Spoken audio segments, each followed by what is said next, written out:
Hello दोस्तों इस video में हम डिस्कस करेंगे तीनों ही इंडेफिनिट टेंसेस को, present indefinite, past indefinite, future indefinite. Actually दोस्तों मैंने अक्सर देखा है कि बहुत से स्टूडेंट्स जो है वो इंग्लिश को बहुत कठिन समझते हैं। इंग्लिश को देख के मतलब जो है अरे इंग्लिश है, इंग्लिश का पेपर है, उसमें छुट्टी चाहिए।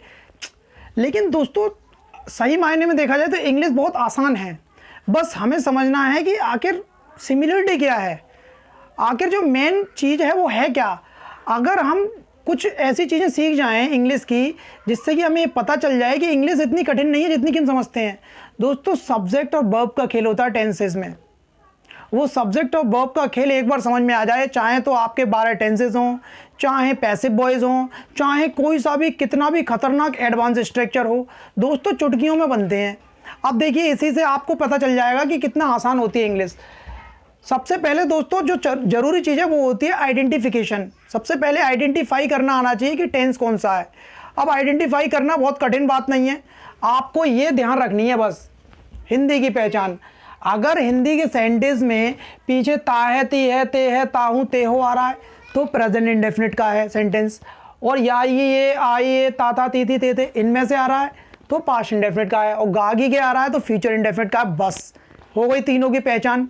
अब बात आती है सबके स्ट्रक्चर अलग अलग होते हैं, नहीं होते सबके स्ट्रक्चर अलग। बस आपको ये बात ध्यान रखनी है छोटी सी।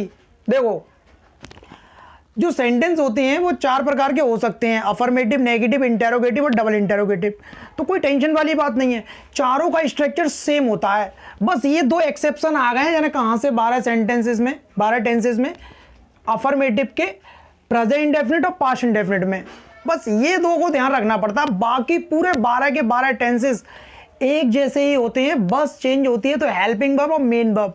और मेन वर्ब में भी कोई ज़्यादा झंझट नहीं है। जितने भी इंडेफिनिट टेंसेस हैं सब में फर्स्ट फॉर्म लगती है।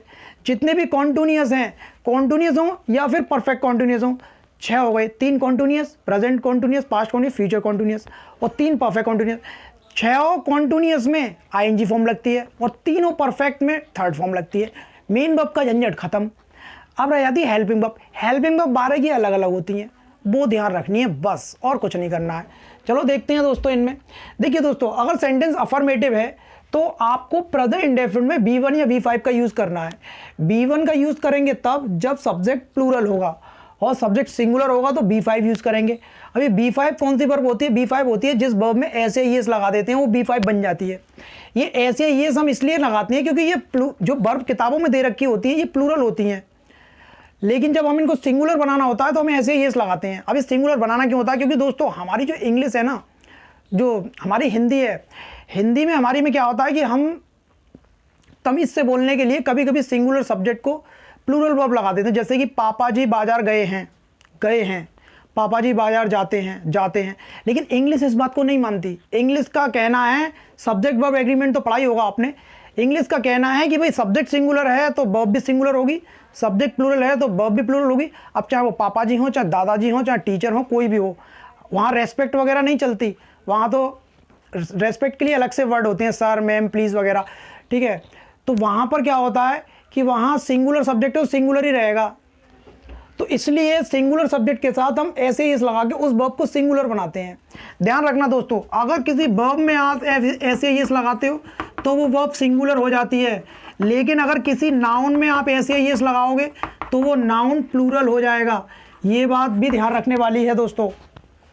चलो अब शुरू करते हैं दोस्तों अपने टॉपिक को। देखिए दोस्तों, तो अफर्मेटिव में B1 या B5 का यूज़ करना है, लेकिन दोस्तों अगर बात पास्ट इंडेफिनिट की हो, सेंटेंस के पीछे इनमें से कुछ आ रहा हो, तो आपको V2 लगानी है, सेकंड फॉर्म।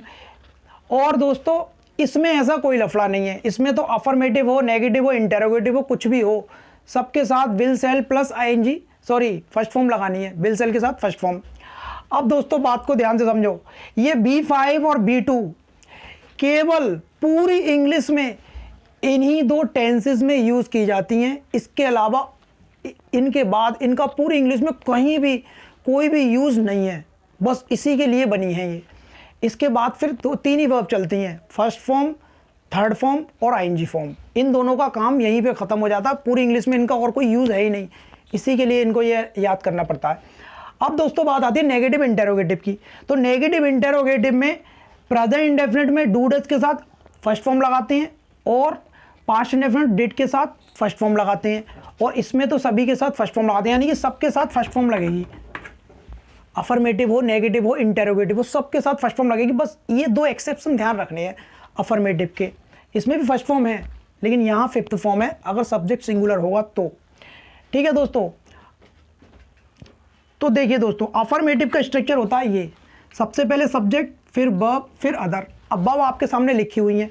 अब सब अच्छा ये और ध्यान रखना, ऐसे ही जो वर्ब लगाते हैं हम वो फर्स्ट सिंगुलर के साथ लगाते हैं, तो सिंगुलर के साथ ही ईएस वाला आएगा, यानी कि डज आएगा सिंगुलर के साथ, और बिना ईएस वाला यानी कि डू आएगा प्लूरल के साथ। और दोस्तों जहाँ पर ऐसे ईएस फॉर्म आएगी वहाँ डज नहीं आएगा, डज आ गया तो ऐसे ईएस फॉर्म नहीं आएगी, ये मैटर है। इसके अलावा जहाँ सेकंड फॉर्म होगी वहाँ डिड नहीं होगा, और डिड आ गया तो फिर फर्स्ट फॉर्म बन जाएगी, सेकंड नहीं होगी। तो ये भी बातें ध्यान रखनी है सब। अब देखिए दोस्तों, अफर्मेटिव है, मान लीजिए एक सेंटेंस लेते हैं हम, जैसे कि तुम अंग्रेजी सीखते हो, सीखते हो।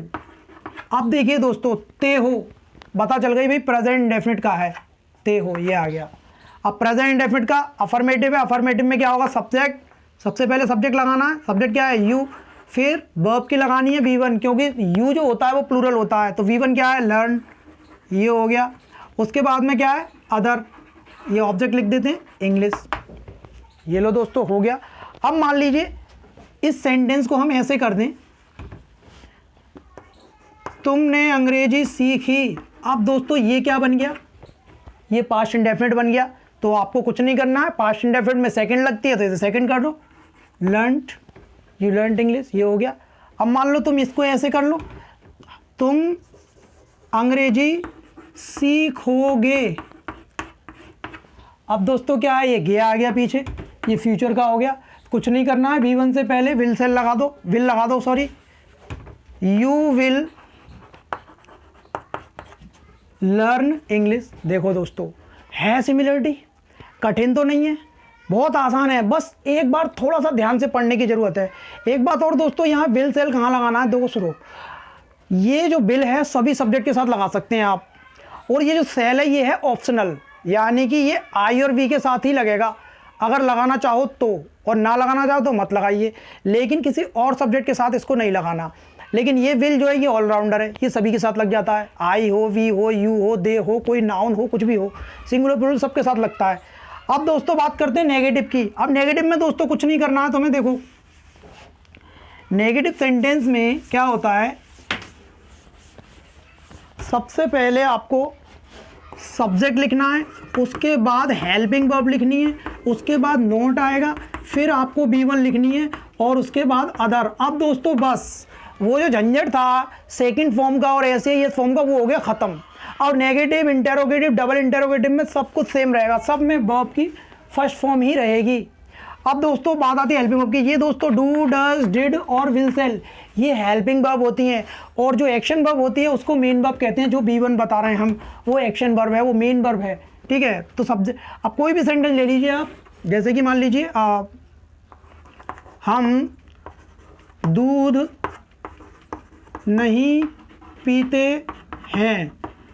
अब देखो दोस्तों, ते है प्रेजेंट इंडेफिनिट का है, नहीं वाला नेगेटिव है, तो वी सब्जेक्ट प्लूरल है, डू लगा देंगे, डू हेल्पिंग वर्ब हो गई, नॉट लगा दिया, नॉट, फिर B1 लगाना, B1 क्या है ड्रिंक, फिर अदर है द मिल्क, लो जी ये बन गया। अब यही सेंटेंस नेगेटिव हो और पास्ट इंडेफिनिट का हो, जैसे मान लो हम दूध नहीं पीते थे, मान लो ये हो जाए ते थे, ये पास्ट इंडेफिनिट हो गया। तो क्या करना है दोस्तों, कुछ नहीं करना, बस इसकी हेल्पिंग वर्ब लगा दो, सबका स्ट्रक्चर सेम रहेगा, बस हेल्पिंग वर्ब चेंज हो जाएगी। अगर ये फ्यूचर का हो जाए, हम दूध नहीं पिएंगे, मान लो ये हो गया, तो क्या करना, कुछ नहीं करना, ये बस विल लगा दो, या शेल लगा सकते हो, आई और वी के साथ दोनों लगा सकते हैं, कुछ नहीं है दोस्तों, सब कुछ बस हेल्पिंग वर्ब का खेल है। एक बार आपको आइडेंटिटी ध्यान रख लेनी है और पहचानिए, ये हेल्पिंग वर्ब ध्यान रखनी है, बस उसके बाद कुछ नहीं है, आसान लगेगी। अब मान लीजिए डबल इंटरोगेटिव है, डबल इंटरोगेटिव में कुछ नहीं करना है, ये जो हेल्पिंग वर्ब होती है जो सब्जेक्ट के बाद है, ये सब्जेक्ट से पहले आ जाती है, बस दोस्तों ये सब्जेक्ट से पहले आ जाएगी, पीछे क्वेश्चन मार्क लग जाएगा, बस ये इंटेरोगेटिव हो गया। अब अगर प्रेजेंट इंडेफिनिट का है तो डू डज पहले आ जाएगा, पास्ट इंडेफिनिट का है तो डिड पहले आ जाएगा, और फ्यूचर इंडेफिनिट का है तो विल या शैल में से एक चीज़ पहले आ जाएगी और पीछे क्वेश्चन मार्क लग जाएगा। वर्ब वही रहेगी B1 सभी में। डबल इंटेरोगेटिव है तो क्वेश्चन वर्ड को पहले लगा देंगे, किसी का भी हो, प्रेजेंट इंडेफिनिट हो, पास्ट इंडेफिनिट, फ्यूचर इंडेफिनिट, किसी का भी हो, क्वेश्चन वर्ड लिखेंगे। फिर वही helping verb according to tense, do does अगर प्रेजेंट इंडेफिनिट है तो, डिड पास्ट इंडेफिनिट है तो, विल शैल फ्यूचर इंडेफिनिट है तो। दोस्तों आप कितने भी सेंटेंस बना सकते हैं। ओके दोस्तों, मुझे ज़्यादा एग्जाम्पल बताने की आवश्यकता नहीं है। आई होप आपकी बात समझ में आ गई होगी। आप चाहें तो इसका एक स्क्रीनशॉट ले सकते हैं। ओके दोस्तों, बाय बाय, टेक केयर।